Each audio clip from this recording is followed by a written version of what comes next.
Lampinang jelang tengah malam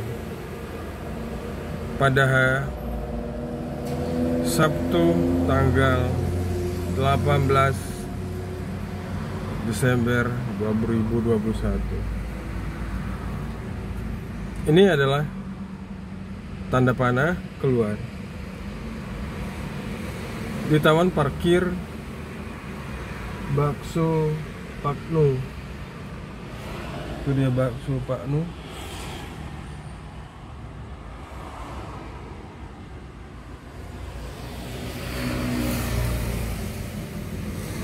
Jelang tengah malam suasana mulai sepi. Lalu lalang kendaraan hanya kelihatan satu persatu aja lagi. Sementara suasana gerimis. Entah kapan berhenti gerimis ini. Entah kapan menjadi hujan deras. Di seberang sana toko buku Gramedia.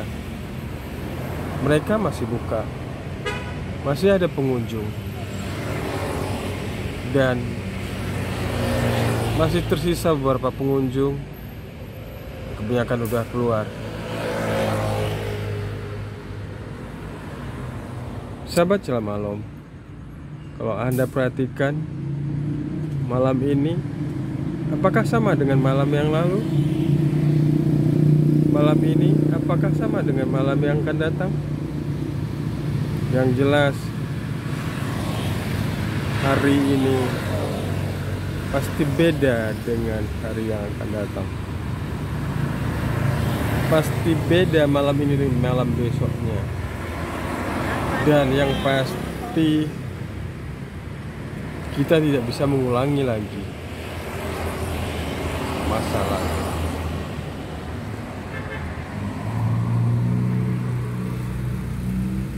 Sahabat Celah Malam, kita akan keluar. Terima kasih atas nontonnya. Terima kasih sudah singgah di channel kami. Assalamualaikum warahmatullahi wabarakatuh.